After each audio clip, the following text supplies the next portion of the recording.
Who is Father Son? And why is he being worshipped now? What we are witnessing now is part of the devastating consequence of the Pope's ecumenism mixed with spiritualism, one world religion. Pope proclaims that all religions now must be celebrated and all faiths now will lead to the true God. Sun worship happened this October in Mexico, and we will also describe the world's largest Baal worship service as Pope Francis leads the worship.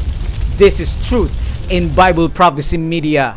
Kindly like and share this important update to all. Ezekiel 8 verse 16. They worship the sun toward the east. Many have scoffed at the idea of a coming Sunday law, a mandatory law that will be enforced by the sea beast of Revelation 13, with the land beast USA doing his bidding. Revelation 13 verse 12. And he exercised all the power of the first beast before him, and caused the earth and them which dwell therein to worship the first beast, whose deadly wound was healed. October 1, 2024, Claudia Sheinbaum took the oath of office as the first female president of Mexico. One of the ceremonies that took place in the capital's Constitution Plaza included the invocation of the sun god, Father Son, while the people were asked to raise their hands and look to the east. This is a revival of the worship of the ancient pagan gods that we read about in the Bible. Many ancient cultures such as Babylon, Rome, Sodom, and the antediluvians ceased to exist for participating in these same displays. This is a state-sponsored worship for the sun at Mexico's presidential inauguration. Kindly observe the video, dear friends. Nuestra ceremonia sagrada, y vamos a levantar nuestras manos con dirección a donde sale el sol, al oriente.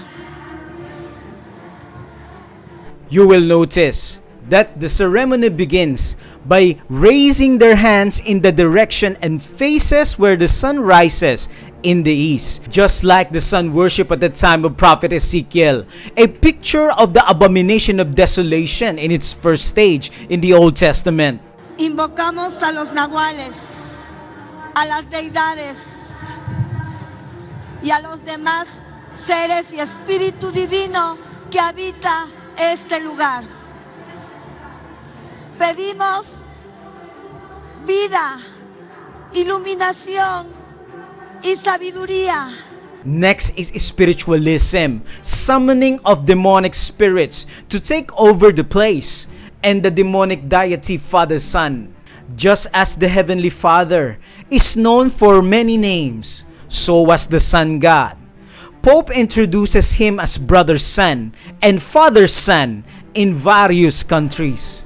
This is a state-sponsored spiritualism. Instead of preparing for the eternal and final home that God is preparing for us, John 14, 1-3, the new mission is to shape and mold this present world with nature worship, religious mysticism, and radical environmentalism. Not only are they openly worshiping the sun, they are invoking demonic spirits to join them. The so-called nahuales that were called on during this presidential inauguration are mythical beings and supernatural spirits that have the ability to transform into animals. According to the Mexican government, these nahuales are protective spiritual guides that accompany people from birth to death. Te pedimos, Padre Sol, que habites en su corazón, así como habitas en cada corazón de las niñas y las mujeres de este México. A nuestra Madre Tierra, porque le hemos faltado el respeto, hemos padecido con ella todos estos cambios climáticos. This is not the first time that the worship of the sun is exalted at huge crowds. Just 11 to 12 months ago, the world's largest Baal worship service ahead of Pope Francis's Sunday morning Mass. Daniel 3 verse 10, every man that shall hear the sound of the cornet, flute, harp, sackbut, psaltery, and dulcimer, and all kinds of music shall fall down and worship the golden image.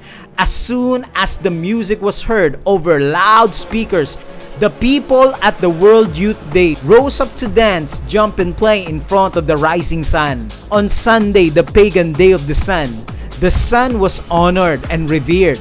This is a revival of Baal worship from the Old Testament. Before Pope Francis was scheduled to give the final Mass, 1.5 million people danced and jumped to electronic music, which is a combination of energetic repetitive beats mixed with hypnotic sound effect. And you even have a priest called Roman Catholic DJ priest.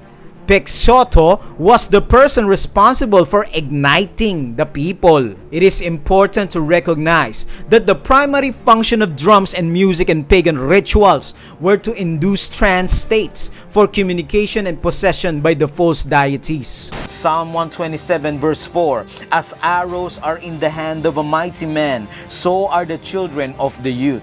Satan in the final days will strongly use the channel of spiritualism through the influence of music, a channel by which Satan binds soul, speak, voices, demonic appearances are made, and a bewitching power that enters human beings. 1 Samuel 16 verse 14 to 23, but the Spirit of the Lord departed from Saul, an evil spirit from the Lord troubled him.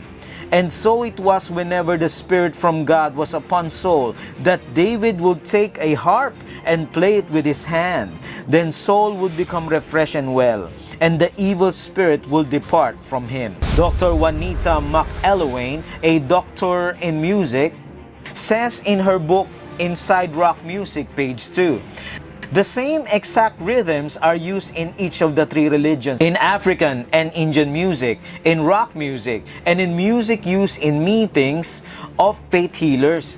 The god, the demon, comes whenever he is called by anyone using those rhythms. Here is a photo of child sacrifice to the pagan god Molech.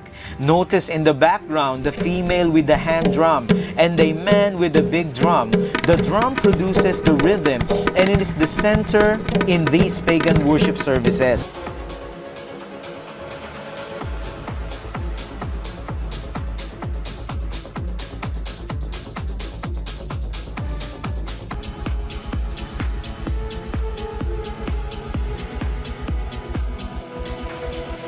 Sunday is a mark or symbol of apostasy, and pagan music intensifies the abomination, and the Bible is the only standard to live by.